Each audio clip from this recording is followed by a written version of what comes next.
चुगल खोर बेईमान मरे जो अमृत में विष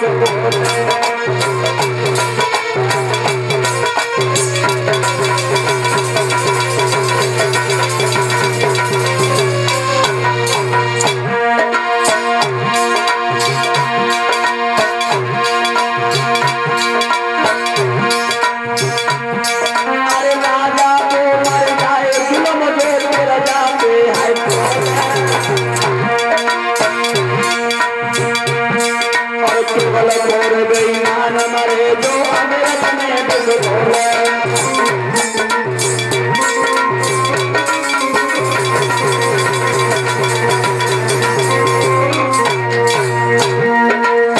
और सुनो महाराज, अरे साधु वो मर जाए जो प्रभु से भजन करे ना भैया परमात्मा को कर ले। अरे साधु वो मर जाए जो है प्रभु को भजन करेना और मर पाखंडी और जो खोटे कर्म करेना।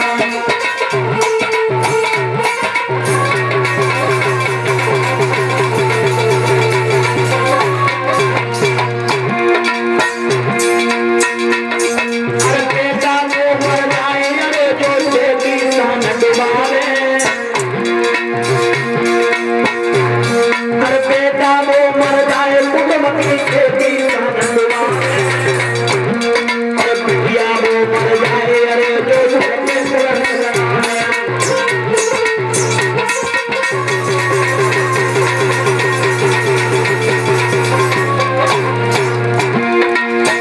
और सुनते दोनों, अरे नारी वो मर जाए जो हर पद से भेद छिपावे और पिता वो मर जाए जो औलाद बनाए पढ़ाए।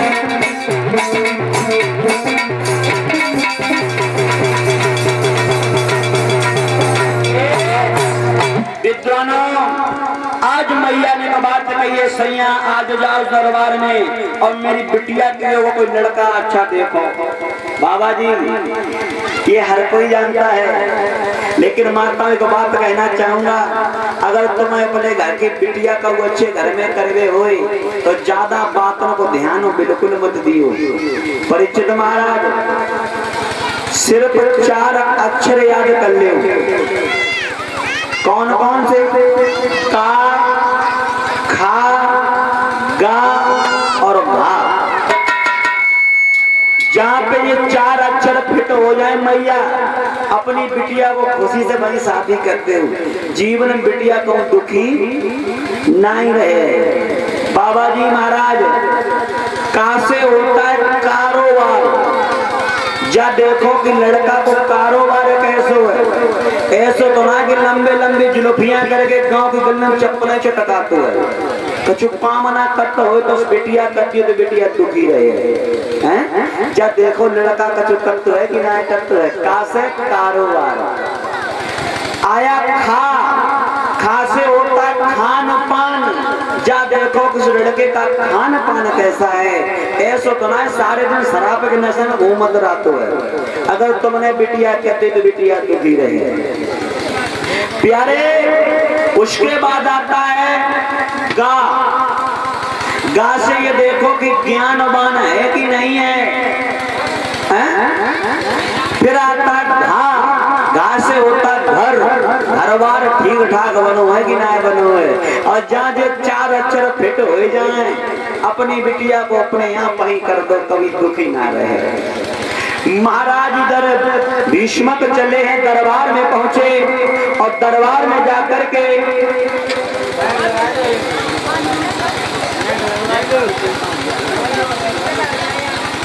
आज विद्वानों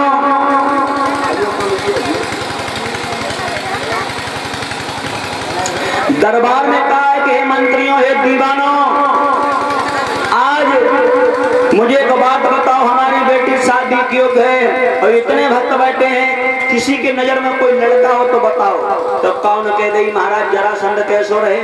बोले अच्छा है, बहुत मग्न नरेश है, बहुत बड़ा राजा है, लेकिन वो शराबी है, सारे दिन शराब के नशे में रहता, मेरी बेटी भूख न मर जाएगी। बोले महाराज एक लड़का और बहुत अच्छा है। बोले कौन है? बोले दुर्योधन बहुत बलशाली है। बोले बिल्कुल नहीं करेंगे, दुर्योधन घमंडी है, जो अपने भाइयों का नहीं हुआ वो मेरी बेटी का क्या होगा, मैं अपनी बिटिया की शादी नहीं करेंगे। और बताओ तो और दरबारी बोले महाराज उन्हीं के कुल में हैं भीम, बहुत तगड़े हैं, उनका साथ कर दो। महाराज भीष्म कहने लगे ना ना ना, अरे वो खाता बहुत है, हमारी बिटिया सारे दिन काम करते ही करते मर जाए, रोटी बनाती बनाती दुखी हो जाए, कोई और बताओ। तो लोगों सुबह से संध्या हो गई, अगर कोई राजा के नाम बताता है तो कोई अवगुण बताने लगता है कि दरबार के बारी बारी से राजन के नाम सुनाने लगे और दूसरे लोग उन लोगन के गुड़ी और दोष बताने लगे। नतीजा ये हुआ शाम हो गई, और जब शाम हुई है तो महाराज भीष्म का सबसे छोटा बेटा रुकुम रथ खड़ा होकर कहने लगा पिताजी अगर आज्ञा हो तो हम कुछ कहें। बोले बेटा कहो कि पिताजी भूल गए हो तुम, जब देवर्षि बाबा नारद आए थे तो उन्होंने कहा था कि हमारी बहन का दूल्हा भगवान कन्हैया द्वारकाधीश बनेंगे, कैसे रहेंगे? भीष्म माने बाजी बा हम तो भूल ही गए थे। सभा के लोगों हम अपनी बेटी रुक्मिणी की शादी कन्हैया द्वारकाधीश के साथ करना चाहते हैं, कैसा रहेगा?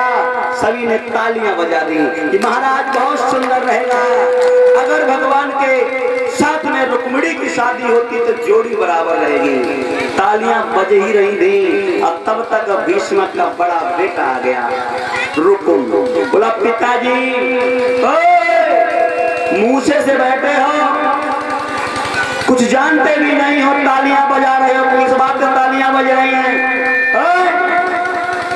बड़े बड़े राजाओं के नाम लिए जा रहे हैं। तो भीष्म कहने लगे लला तुम्हारी बहन की शादी की बातें चल रही। बोले कहाँ की बातें हो रही हैं? बोले भगवान कन्हैया के साथ। रुकुम बोला पिताजी हमारी बहन राजकुमारी है और राजकुमारी की शादी राजकुमार के साथ होगी, ना कि कोई ग्वाला के साथ। अरे वो कहाँ का राजा है, सारे सारे दिन गैया चराई, माखन लूट लूट के खाया, हम अपनी बहन की शादी कन्हैया के साथ हरगिज नहीं करेंगे। बोले क्यों? बोले पिताजी लफंगे के साथ शादी नहीं करेंगे, अगर ये शादी भई तो तलवारें चल जाएंगी, खून की नदियां बह जाएंगी, लाशों के अंबार लग जाएंगे। भीष्म लड़ा को संता है वो तो, अरे अब शादी करना है, अब तो बात ही तो चल रही है, तुम्हारी नजर में कोई लड़का हो तो बता।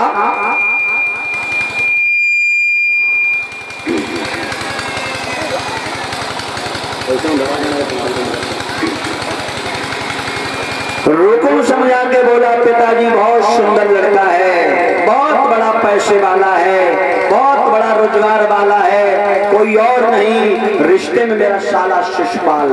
अरे प्यारे बोला अरे अब आगे शिशुपाल के साथ शादी करेगा? बोले पिताजी बहुत सुंदर है, कितनी सुंदर हमारी बहन है उतना ही सुंदर वो हमारा साला है। बोला है सुन करके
जाएगा तो सिर्फ दूल्हा हमारा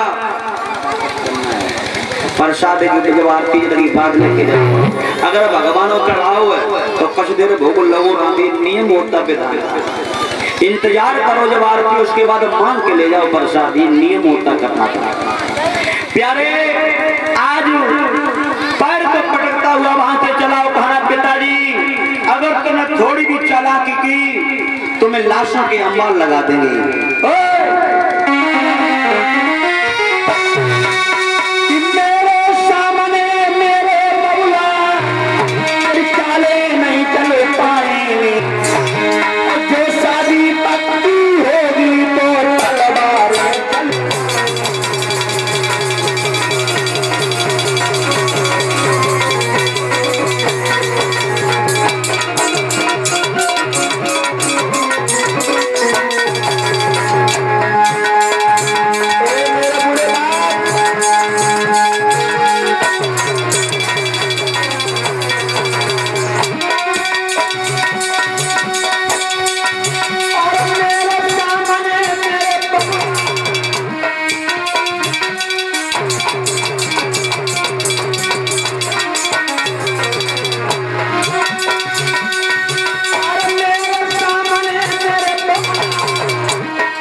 चिल्लाकर बोला पिताजी शिशुपाल के संग शादी होगी अब ना आना कानी होगी। सुनते हो और कृष्ण दूल्हा बनकर आया तो वीरों की कुर्बानी मार दिए जाएंगे सब। अंत